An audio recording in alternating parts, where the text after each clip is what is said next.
Assalamualaikum warahmatullahi wabarakatuh. Halo semuanya teman-teman, selamat malam, selamat datang kembali di channel kesayangan kita, channel Ilo Ekstrim. Dan dimanapun teman-teman berada, semoga teman-teman selalu dalam keadaan sehat walafiat, tanpa kekurangan satu apapun. Amin amin ya rabbal alamin. Pada kesempatan yang baik ini kami akan membawakan satu kisah dari Mas Untung Prasetyo. Oh, kisahnya keren banget teman-teman. Tapi sebelum kita masuk ke dalam kisahnya, buat teman-teman mungkin yang belum subscribe, ayo dong klik dulu tombol subscribe, jangan lupa lonceng notifikasinya dinyalakan agar teman-teman selalu mendapatkan notifikasi dari konten-konten yang akan kami upload di setiap harinya. Kami juga ingin mengucapkan terima kasih ya kepada seluruh teman-teman yang sudah selalu setia mendukung channel kami, yang sudah selalu hadir setiap harinya, karena teman-temanlah kami selalu bersemangat berkarya. Dan gak pakai lama-lama ya, gak pakai panjang-panjang basa-basinya, langsung saja kita masuk ke dalam kisahnya. Bodoh horor on! Misteri di warung nasi goreng Mas Parmin.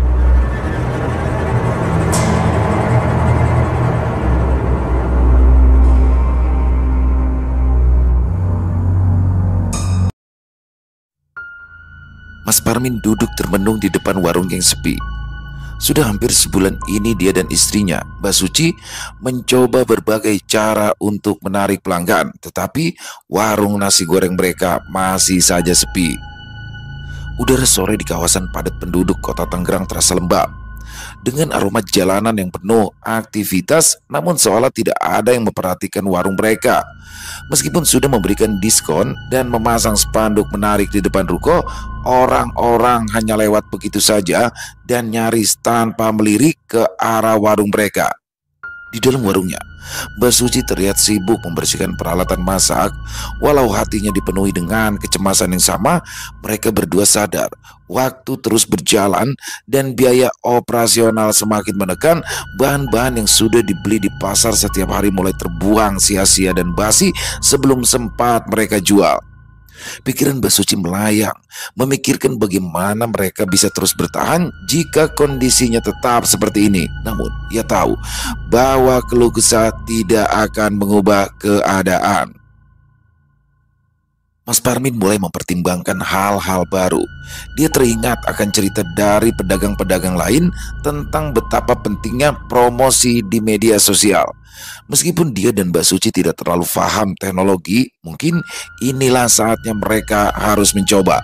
Sambil menghela nafas panjang, Mas Parmin berpikir untuk mencari seseorang yang bisa membantu mereka membuat akun media sosial untuk warung nasi gorengnya.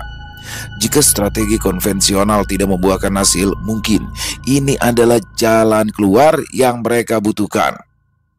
Malam itu terasa berbeda bagi Mas Parmin dan juga Mbak Suci. Setelah menutup warung yang sepi seperti biasa, mereka duduk di depan ruko berbincang ringan sambil menikmati angin malam. Namun, ketenangan itu segera berubah ketika seorang pria parubaya yang merupakan warga asli yang lahir dan tinggal di daerah tersebut menghampiri mereka. Lelaki yang dikenal dengan nama Bang Komar dengan tenang mulai berbicara yang membuat suasana di tempat itu seketika berubah. Apa yang ia ceritakan membuat wajah Mas Parmin dan juga Mbak Suci pucat, karena menurut cerita dari Bang Komar, di ruko tempat mereka berjualan itu ternyata pernah terjadi peristiwa kelam yang tidak pernah mereka ketahui sebelumnya. Bang Komar menceritakan bahwa bertahun-tahun yang lalu ada kasus pembunuhan yang mengerikan di tempat itu. Kejadian tersebut menimbulkan ketakutan di kalangan warga sekitar, hingga sejak saat itu usaha apapun yang dibuka di sana selalu saja mengalami hal yang sama, yaitu sepi pengunjung dan tidak akan bertahan lama. Ruko itu seakan-akan menjadi tempat yang dihindari. Meskipun sebagian besar orang tidak berbicara secara terang-terangan tentang peristiwa tersebut, tapi aura kelam dari kejadian itu tampaknya masih membayangi tempat itu, membuatnya seolah menjadi tempat yang terkutuk. Mendengar cerita itu, hati Mas Parmin dan Mbak Suci serasa jatuh ke dalam jurang. Mereka mulai memahami mengapa segala upaya yang telah mereka lakukan untuk menarik pelanggan selalu saja berujung sia-sia. Rasa lelah, kecewa dan ketakutan bercampur menjadi satu di benak mereka. Seakan seluruh perjuangan yang telah mereka lalui selama ini tidak ada artinya jika warung mereka berdiri di tempat yang dianggap angker oleh masyarakat sekitar. Malam semakin larut. Suasana sekitaran ruko terasa semakin mencekam. Pikiran Mas Parmin melayang jauh, memikirkan apa yang harus ia lakukan selanjutnya. Di satu sisi, mereka sudah mengeluarkan banyak uang, waktu, dan juga tenaga di warung itu. Tetapi di sisi lain, bayangan kelam dari masa lalu di tempat itu membuat mereka ragu apakah usaha ini bisa bertahan. Mbak Suci, yang biasanya tegar, tampak tidak mampu juga menyembunyikan kegelisahannya. Malam itu, mereka pulang dengan langkah berat, pikirannya terpecah antara menyerah atau terus berjuang melawan sesuatu yang tak kasat mata. Ruko yang diharapkan mampu menjadi tempat untuk mengais rezeki itu, kini terasa lebih dari sekedar tempat berdagang, tapi seperti menjadi simbol dari pilihan sulit yang harus mereka hadapi. Setelah beberapa hari merenung dan memikirkan nasib usaha mereka, Mas Parmin dan Mbak Suci akhirnya membuat keputusan yang berat. Mereka memutuskan untuk berhenti berjualan di ruko itu meskipun masa sewanya masih tersisa 2 bulan penuh. Keputusan ini bukanlah hal yang mudah bagi mereka, mengingat begitu banyak harapan dan impian yang telah mereka tanamkan saat pertama kali membuka warung nasi goreng di tempat itu. Selama beberapa hari terakhir, warung itu dibiarkan kosong. Alat-alat masak masih tertata rapi di dalamnya, tetapi tidak ada lagi aktivitas seperti biasa. Mas Parmin dan Mbak Suci hanya datang untuk membersihkan sesekali, seolah berusaha menata hati mereka sebelum benar-benar meninggalkan ruko yang kini terasa semakin asing. Bayangan kegagalan masih membekas di benak mereka, tetapi mereka sadar terus bertahan di tempat itu hanya akan menguras tenaga dan emosi tanpa hasil yang jelas. Hari-hari yang mereka lalui setelah berhenti berjualan dipenuhi dengan perasaan kecewa, tetapi juga sedikit lega. Keduanya tahu bahwa berpegang pada sesuatu yang sudah tidak bisa dipertahankan hanya akan semakin menyakitkan. Sisa uang dari hasil tabungan mereka pun semakin menipis, dan tanpa penghasilan dari warung, Mas Parmin mulai berpikir untuk mencari pekerjaan lain, setidaknya sampai mereka bisa memulai usaha baru di tempat yang lebih baik. Sementara itu, Mbak Suci mulai merancang ide-ide kecil untuk usaha dari rumah, menjual masakan secara online atau menerima pesanan catering. Mereka berdua tidak bisa menghilangkan perasaan bersalah karena meninggalkan ruko lebih awal. Namun nanti mereka tahu itu adalah keputusan yang tepat. Tapi sesuatu yang juga tidak mereka sangka-sangka pun kembali menghampiri Mas Parmin dan juga Mbak Suci. Sore itu, ketika mereka kembali ke ruko untuk mengambil barang-barang mereka, Bang Komar datang bersama dengan seseorang yang berpenampilan sangat rapi dengan kopiah hitam yang dikenakannya. Lelaki yang jauh lebih muda dari Mas Parmin dan juga Bang Komar itu terlihat sangat berwibawa dan memiliki aura yang menenangkan. Mas Parmin dan Mbak Suci terkejut ketika melihat sosok lelaki muda yang terlihat religius menghampiri mereka dengan senyuman hangat dan salam yang ramah. Dia diperkenalkan oleh Bang Komar sebagai Bang Dori. Meski baru mengenalnya, tapi Mas Parmin merasa ada aura positif dari Bang Dori yang membuat mereka merasa nyaman. Setelah berbincang sejenak, Bang Komar pun mengajak mereka untuk ke rumahnya karena Bang Dori merasa ada sesuatu yang janggal jika ingin membicarakan tentang ruko yang digunakan sebagai warung nasi goreng tersebut. Mas Parmin dan Mbak Suci pun setuju. Mereka merasakan keinginan untuk tahu lebih lanjut tentang ruko yang telah disewanya yang mungkin bisa memberikan harapan baru. Dengan langkah pelan, mereka mengikuti Bang Komar dan Bang Dori ke rumah sederhana yang tidak jauh dari ruko. Sesampainya di rumah Bang Komar, suasana terasa hangat. Istri Bang Komar yang bernama Mpok Sani menawarkan minuman hangat. Sementara Bang Komar mengajak mereka duduk di ruang tamu yang penuh dengan ornamen khas daerah. Bang Komar pun mulai menceritakan tentang apa yang sebenarnya terjadi di ruko tersebut dengan sangat detail. Bang Komar duduk dengan tenang, namun ada keseriusan di wajahnya saat ia mulai menceritakan tentang ruko yang kini telah disewa oleh Mas Parmin dan Mbak Suci. Dia tahu bahwa cerita ini penting untuk disampaikan meskipun berat. Sebagai warga asli daerah setempat, Bang Komar sangat paham dengan sejarah kelam yang menyelimuti lokasi tersebut.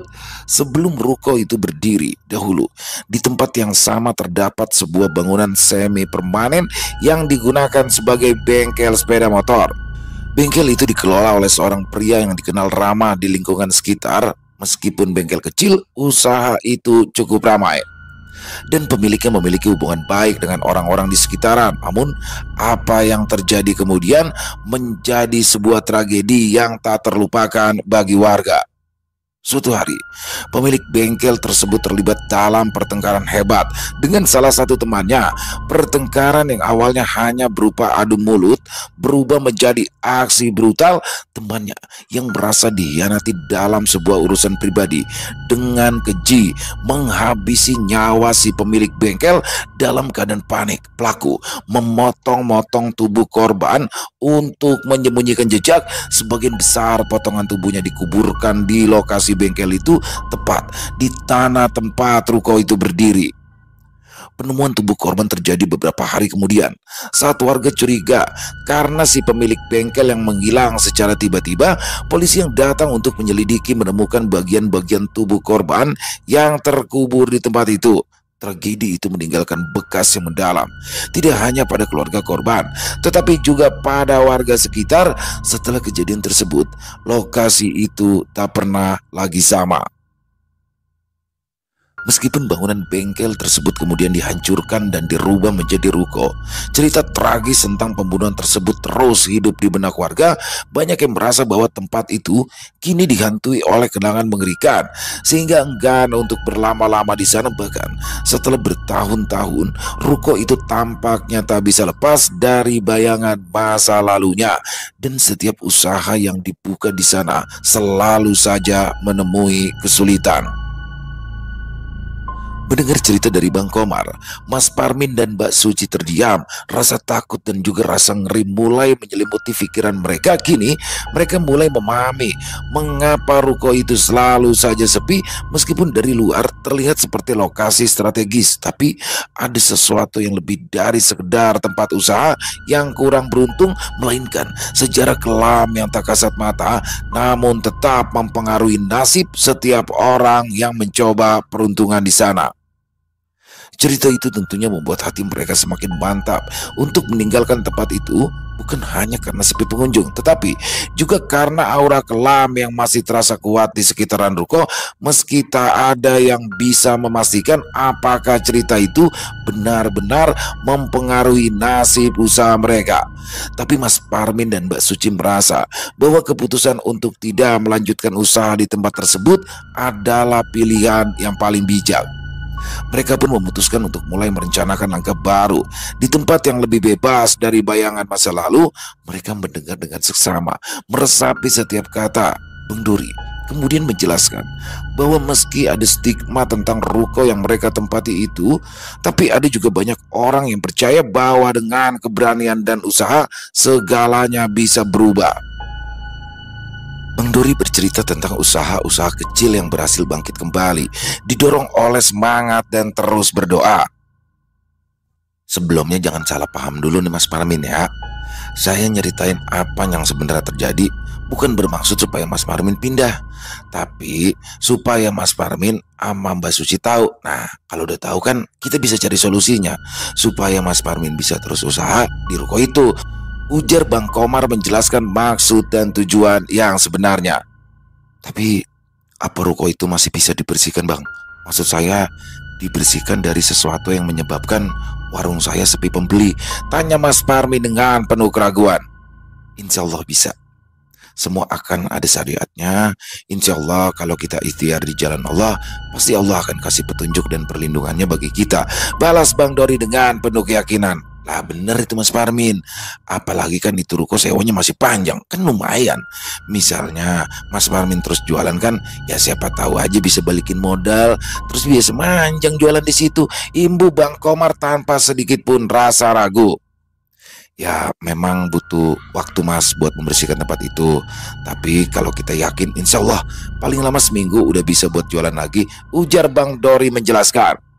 Setelah mendengar penjelasan panjang dari Bang Komar tentang sejarah kelam ruko yang mereka sewa dan juga mendengarkan saran dari Bang Dori yang memiliki kemampuan dalam hal-hal gaib, Mas Parmin dan Mbak Suci akhirnya memutuskan untuk tidak menyerah begitu saja.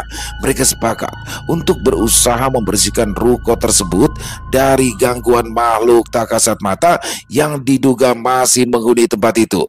Meskipun awalnya merasa takut, namun dorongan untuk melawan dan memperjuangkan usaha mereka kembali menguat setelah mendapatkan dukungan dari Bang Komar dan Bang Dori. Bang Dori yang dikenal memiliki kemampuan spiritual dan sering membantu warga sekitar dalam menangani urusan yang berhubungan dengan hal gaib, menawarkan diri untuk membantu membersihkan ruko itu.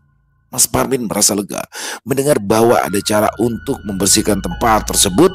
Meskipun dia masih diliputi kecemasan, Mbak Suci yang biasanya lebih rasional kini juga merasa bahwa ini angka terakhir yang bisa mereka coba sebelum benar-benar meninggalkan tempat itu. Hari yang telah disepakati untuk membersihkan ruko pun tiba. Mas Parmin, Mbak Suci, Bang Komar, dan Bang Dori berkumpul di depan ruko. Udara sore itu terasa lebih berat dari biasanya, seolah menyimpan rahasia yang tidak ingin diungkap. Bang Dori memulai dengan doa, memohon perlindungan dan kekuatan dari Yang Maha Kuasa agar proses pembersihan ini berjalan dengan lancar. Ia kemudian mulai mengelilingi ruko, membacakan doa dengan tenang namun tegas sambil menyebarkan air suci ke setiap sudut ruangan.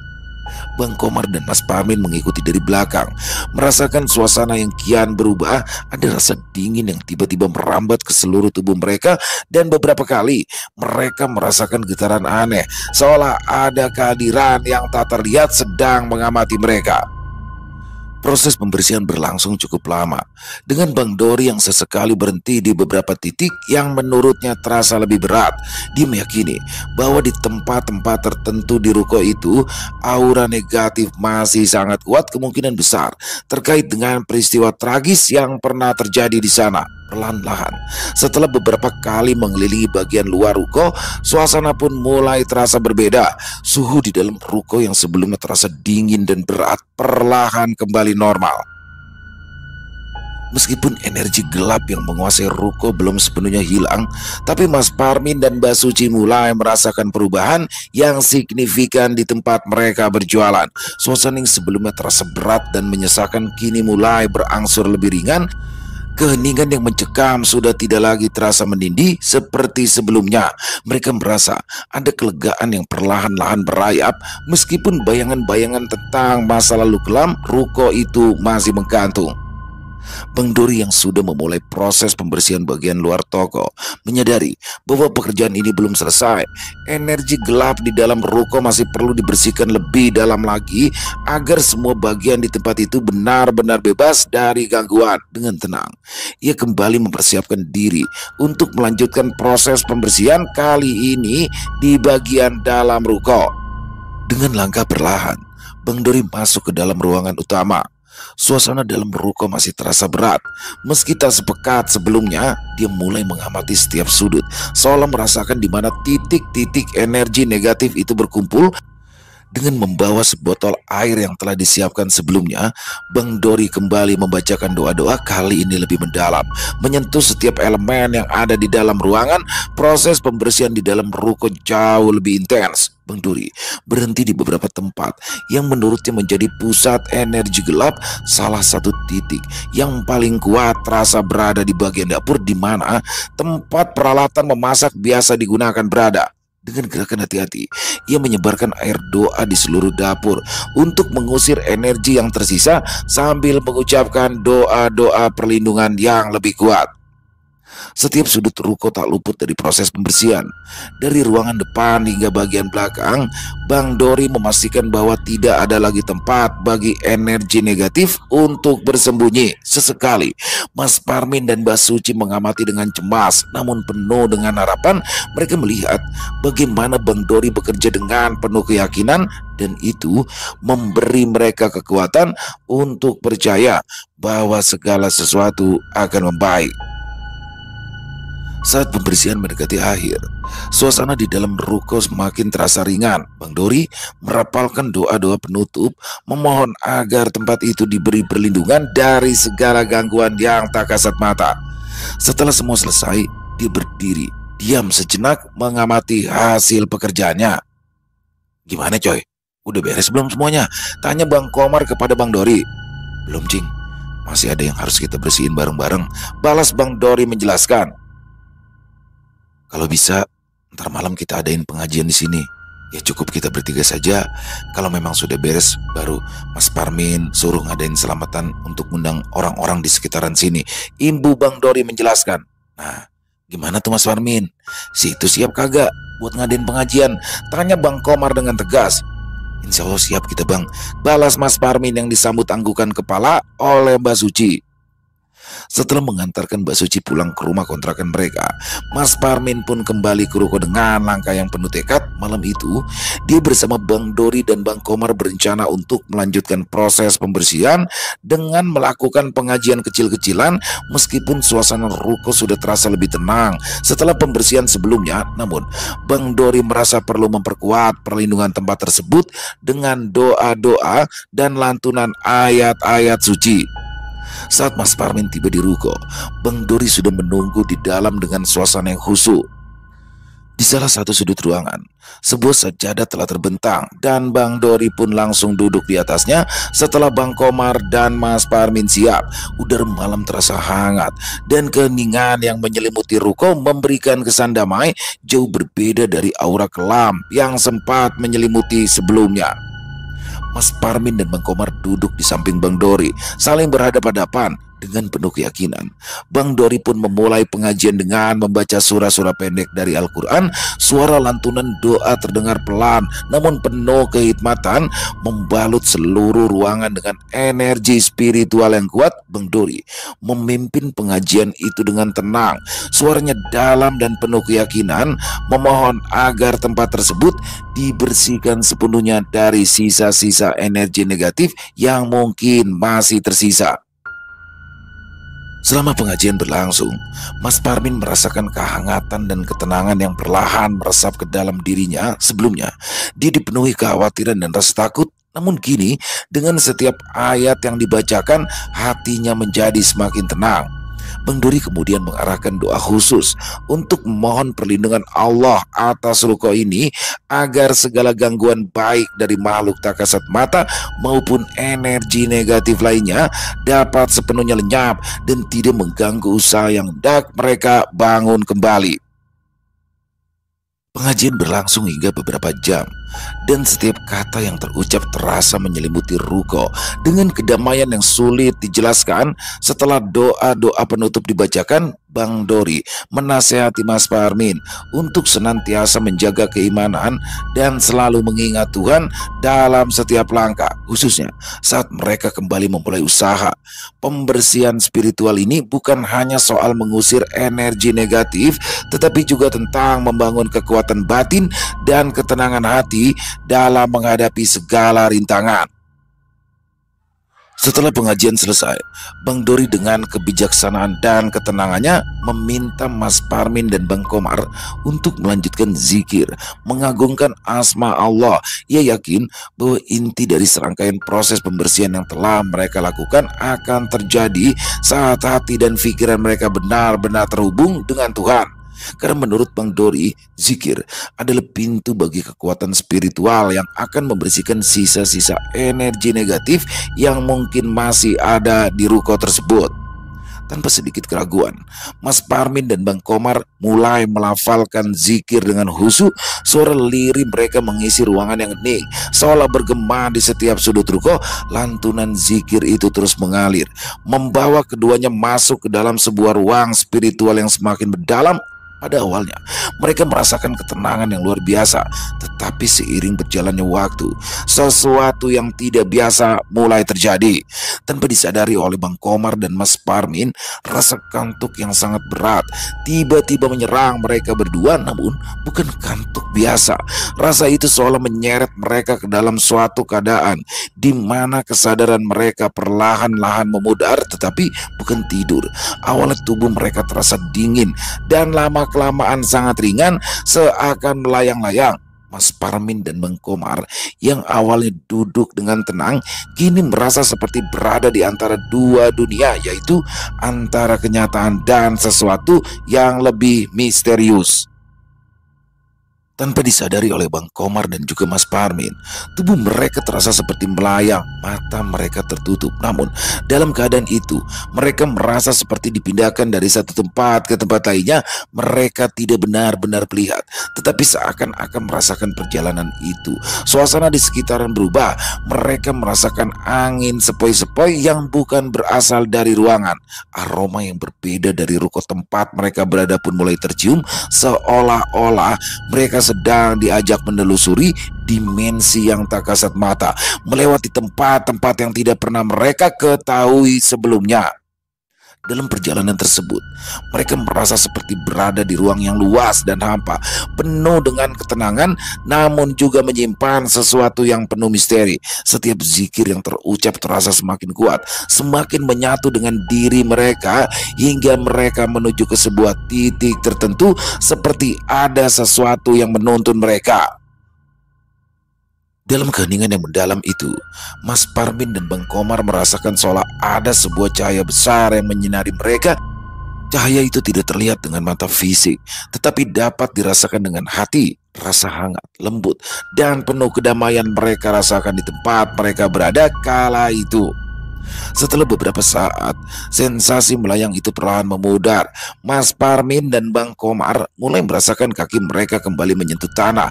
Tubuh mereka kembali terasa berat dan nyata. Rasa kantuk yang sebelumnya melingkupi hilang begitu saja, tergantikan oleh sesuatu yang mendalam.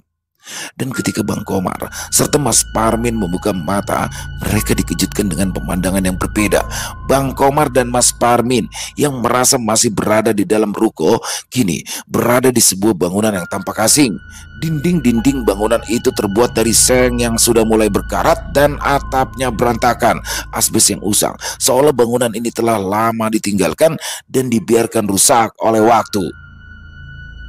Mereka saling berpandangan, bingung dan cemas, mencoba memahami apa yang baru saja terjadi. Jelas sekali, beberapa saat yang lalu mereka berada di dalam ruko, namun sekarang tempat ini tampak seperti sebuah bangunan semi permanen yang sudah usang. Sebuah tempat yang mungkin pernah dipakai untuk sesuatu, tetapi kini seakan terlupakan.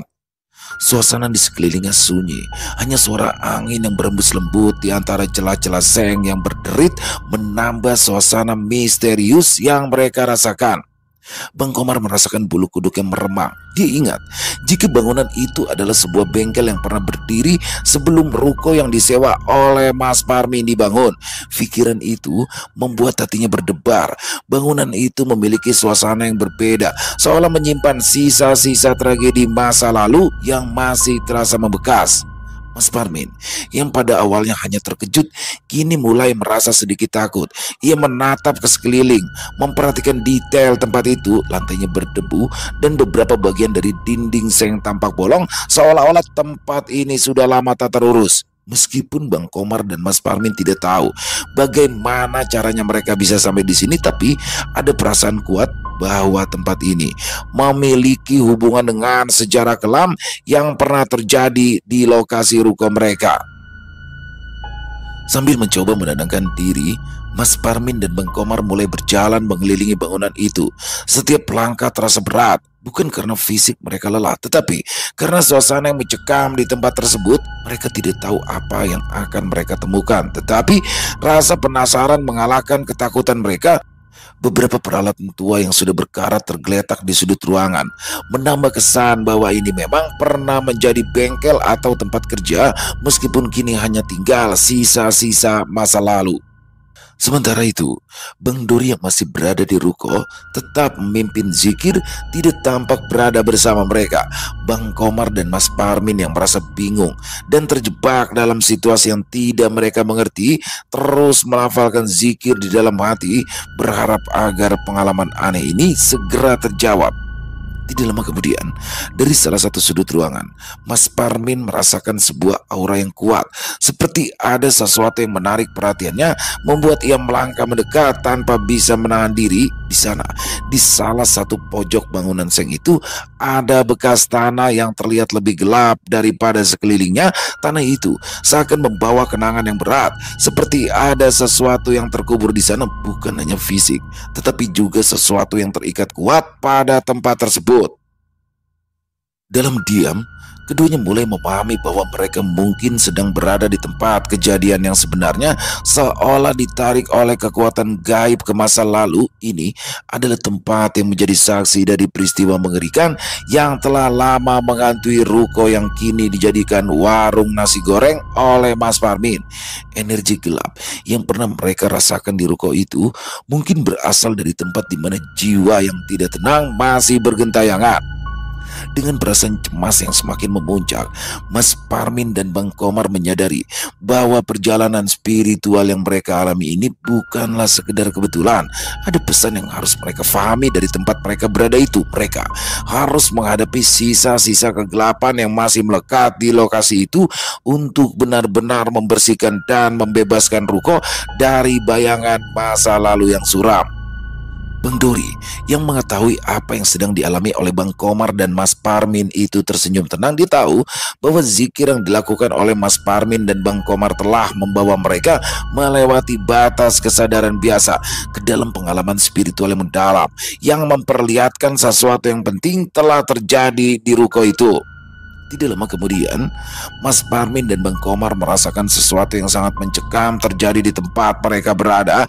Entah apa yang terjadi, tapi tiba-tiba saja bangunan berdindingkan seng dan papan-papan kayu itu berguncang dengan hebat. Suasana yang tadinya sudah mencekam berubah menjadi sangat mengerikan. Mas Parmin dan Bang Komar mulai merasakan ketakutan yang luar biasa, seolah-olah tempat itu hidup dengan energi gelap yang meluap-luap. Guncangan yang mereka alami bukan seperti gempa bumi biasa, tapi lebih menyerupai kekuatan gaib yang ingin menunjukkan kehadirannya, menghantam mereka dengan gelombang rasa takut yang mencekik. Mas Parmin terdiam kaku, seluruh tubuhnya terasa lemah. Sementara itu, Bang Komar yang biasanya tenang juga tidak bisa menyembunyikan kepanikan yang mulai merasuk. Ketakutan yang mereka rasakan begitu nyata. Getaran dari bangunan itu seolah-olah mencengkram jiwa mereka, membuat mereka tidak mampu bergerak atau berpikir dengan jernih. Bang Komar dan Mas Parmin merasa jika itu adalah akhir dari segala sesuatu, yang membuat mereka terperangkap dalam tempat yang tidak hanya asing tetapi juga dipenuhi dengan aura kematian. Namun, di tengah rasa takut yang semakin membayangi, tiba-tiba saja Bang Dori muncul dengan ketenangan dan keyakinan yang selalu menyertai langkahnya. Entah datangnya dari arah mana, tapi kehadiran Bang Dori begitu nyata dan penuh wibawa, seakan membawa cahaya di tengah kegelapan yang mencekam. Dia berjalan mendekati Mas Parmin dan Bang Komar, matanya tenang namun penuh perhatian, memancarkan keyakinan yang mampu mematahkan ketakutan. Dengan suara lembut namun tegas, Bang Dori memulai zikir dan berdoa, meminta perlindungan dari Allah. Perlahan suara zikir yang mengisi ruangan meredakan guncangan yang melanda bangunan. Rasa takut yang sempat membekap Mas Parmin dan Bang Komar mulai berangsur hilang, tergantikan oleh ketenangan yang mulai menyelimuti hati mereka. Seolah-olah dengan setiap lantunan doa, kekuatan gaib yang jahat di tempat itu terpaksa mundur, kehilangan cengkramannya sedikit demi sedikit. Namun saat guncangan itu mulai mereda, sesuatu yang lebih menakutkan terjadi. Dari sudut ruangan yang sebelumnya gelap, dua buah lengan manusia yang bersimbah darah tiba-tiba saja muncul tergeletak di lantai. Tidak lama kemudian, dua kaki manusia juga muncul tergeletak di dekatnya. Darah segar tampak mengalir dari potongan tubuh itu. Meskipun Mas Parmin tahu betul bahwa ini bukanlah tubuh manusia yang hidup, tapi tetap saja ia merasakan sebuah kengerian dan juga rasa takut yang mendalam. Apa yang muncul di hadapan mereka itu adalah sisa-sisa tragedi kelam, bukti nyata dari peristiwa mengerikan yang pernah terjadi di tempat itu. Mas Parmin merasakan jantungnya berdegup kencang, tubuhnya terasa lemas dan kakinya bergetar. Dia berusaha untuk tidak berteriak, tetapi ketakutan yang ia rasakan begitu mendalam, menusuk hingga ke tulang. Bayangan dari potongan tubuh itu terus menghantuinya, seperti peringatan dari masa lalu yang belum selesai. Bang Komar juga tidak jauh berbeda. Meskipun dia berusaha tetap tenang, tapi wajahnya menunjukkan kepanikan yang ia rasakan.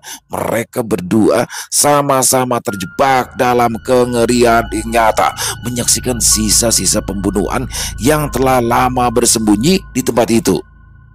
Bang Dori yang masih terus berzikir terlihat sama sekali tidak terguncang oleh kemunculan potongan tubuh itu. Dia tahu bahwa itu adalah sebuah perwujudan dari energi gelap yang masih tersisa, dan dia sadar bahwa itu adalah puncak dari kekuatan jahat yang ingin mempertahankan cengkramannya di tempat itu. Dengan penuh keyakinan, Bang Dori melanjutkan zikir dan memperkuat doanya, memohon perlindungan dari Allah Subhanahu wa Ta'ala atas segala kejahatan yang tersisa. "Jangan takut, terus berzikir dalam hati," ucap Bang Dori dengan tenang. "Ini hanya sisa dari kegelapan yang belum pergi, dan kita akan bersihkan semuanya di sini," imbunya lagi. Meskipun masih dilingkupi rasa takut, tapi Mas Parmin dan Bang Komar mulai menguatkan diri mereka. Mereka mengikuti langkah Bang Dori, melanjutkan zikir dan doa mereka, berharap bahwa kekuatan spiritual itu akan mampu mengusir segala energi gelap yang masih tersisa di tempat tersebut. Sedikit demi sedikit, suasana di ruangan itu mulai berubah. Guncangan hebat sudah berhenti sepenuhnya, dan potongan tubuh yang bersimbah darah perlahan-lahan menghilang, seolah ditelan oleh kegelapan. Udara di sekitar mereka terasa lebih ringan, dan energi jahat yang sebelumnya memenuhi tempat itu mulai melemah. Mereka tahu bahwa perlawanan terakhir dari kegelapan itu telah terjadi, dan bahwa pembersihan spiritual yang mereka lakukan sudah hampir selesai. Dengan keyakinan yang baru, Mas Parmin merasakan bahwa ruko tersebut akhirnya bisa benar-benar bebas dari masa lalu yang kelam.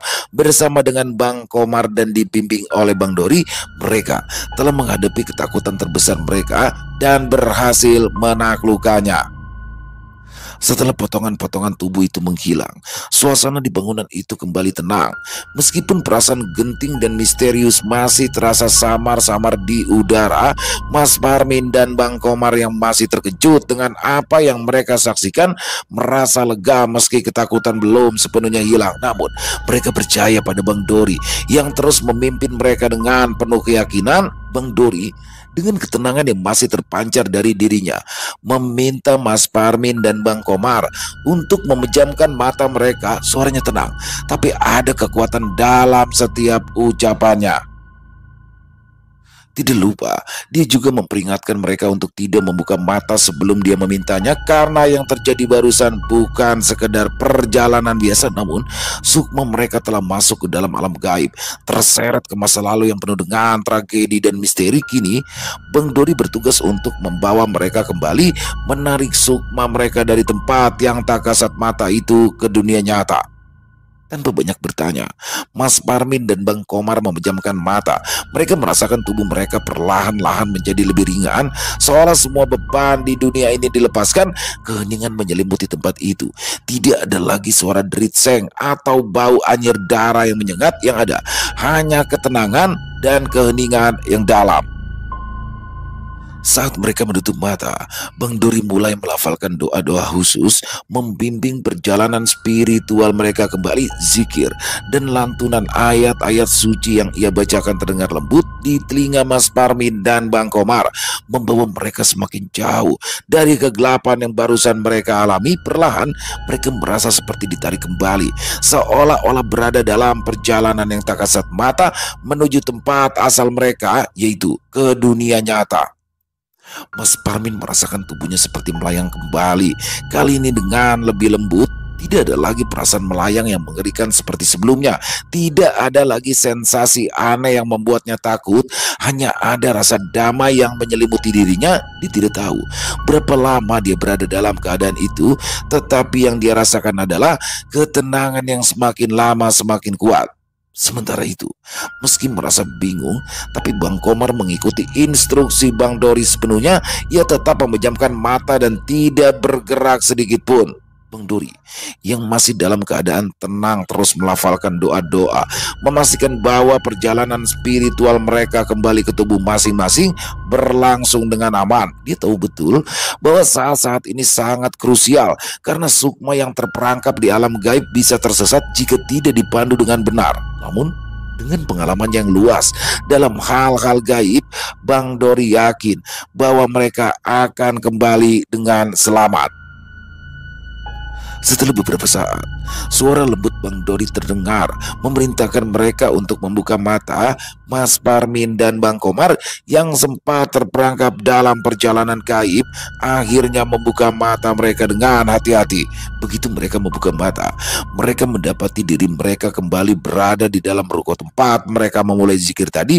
Tidak ada lagi bangunan seng, tidak ada lagi potongan tubuh atau guncangan yang mengerikan. Suasana ruko terasa jauh lebih tenang dan damai. Alhamdulillah, udah selesai Mas Cing, ujar Bang Dori yang membuat hati Mas Parmin dan Bang Komar merasa lega.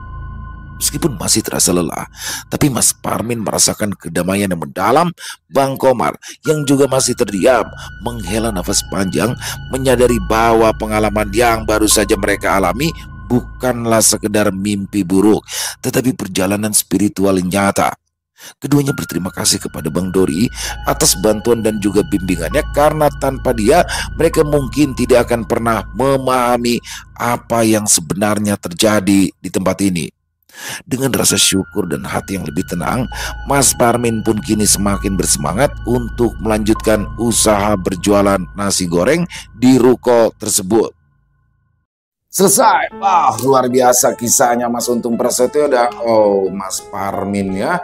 Saya pikir awalnya ini kisah tentang pesugihan ya, tapi ternyata adalah gangguan yang dimana dia nggak laku itu disebabkan oleh gangguan dari masa lalu yang terjadi di dalam ruko tempat daripada Mas Parmin berdagang nasi goreng. Ternyata di dalam ruko itu terjadi, pernah dulu ada kejadian kelam pembunuhan terhadap salah seorang yang dulunya adalah bengkel. Luar biasa banget di sini bagaimana akhirnya Bang Komar adalah warga sekitaran yang prihatin, merasa prihatin dengan kondisi warung nasi goreng Mas Parmin beserta istri. Akhirnya dia menawarkan bantuan, mendatangkan ustadz muda yang bernama Bang Dori. Alhamdulillah semuanya bisa diselesaikan dengan baik dan energi negatif di sana sudah dibuang karena memang cukup kelam banget ya, itu tragis banget tuh kasus di situ pemilik sebelumnya yang sebelum ruko itu dibangun kan bengkel, tragis banget tuh sampai berapa potongan tubuh, aduh serem banget. Dan pada akhirnya di sini bagaimana Mas Parmin tumbuh lagi semangatnya untuk membuat untuk terus meneruskan bisnis usaha nasi gorengnya di ruko tersebut yang mana memang masih tersisa beberapa bulan untuk kontraknya. Mudah-mudahan setelah itu semuanya warung nasi gorengnya Mas Parmin kembali laris ya. Dan kalau menurut saya dalam usaha yang terpenting adalah semangat ya. Ketika semangatnya bisa tumbuh lagi, di situ insya Allah akan bisa sukses, lebih sukses daripada sekarang. Terima kasih Mas Untung atas kisah luar biasanya, dan semoga kisah tadi bisa memberikan inspirasi untuk kita semua. Semoga juga ada hikmah baik yang bisa diambil, yang buruk-buruknya dibuang saja. Dan semoga juga teman-teman terhibur ya, para pecinta penikmat horor misteri, lebih khususnya lagi kepada para subscriber dari channel Ilo Extreme. Dan silakan buat yang punya komentar lain bisa menuliskan di dalam kolom komentar ataupun hanya sekedar saling menyapa. Insya Allah kami akan membalasnya satu persatu. Buat teman-teman yang suka dengan videonya bisa diklik tombol like-nya, tombol jempolnya, boleh juga dong share link videonya ke teman-teman yang lain agar juga ikut merasa terhibur. Buat teman-teman mungkin yang baru gabung atau yang sudah lama gabung tapi lupa nih belum subscribe, ya dong diklik dulu tombol subscribe. Jangan lupa lonceng notifikasinya dinyalakan agar teman-teman selalu mendapatkan notifikasi dari konten-konten yang akan kami upload di setiap harinya. Untuk channel Ilo Ekstrim ini kami upload setiap hari teman-teman ya, setiap malam jam 7 malam waktu Indonesia bagian Barat atau jam 19.00 waktu Indonesia bagian Barat. Buat teman-teman mungkin yang punya kisah horor misteri ya, yang diangkat dari kisah nyata, dari pengalaman pribadi, apabila mungkin berkenan dibawakan di channel kami, silakan bisa mengirimkannya ke nomor telepon kami yang ada di bawah sini, dan bebas dalam bentuk tulisan boleh, dalam bentuk rekaman suara boleh, senyamannya teman-teman aja pokoknya. Buat teman-teman yang sudah mengirimkan kisah, kami ucapkan terima kasih, dan di akhir kata saya Ilo mengucapkan permohonan maaf apabila mungkin dalam pembawaan kisahnya barusan ada kata-kata saya yang salah, ataupun ada kata-kata saya mungkin yang kurang berkenan di hati teman-teman. Saya mohon dibukakan pintu maaf yang seluas-luasnya, dan sampai berjumpa lagi di konten-konten kami selanjutnya yang pasti tidak kalah ngerinya, yang pasti tidak kalah seramnya, masih bersama saya Ilo di channel Ilo Ekstrim. Salam sehat, sukses selalu untuk kita semua. Wassalamualaikum warahmatullahi wabarakatuh.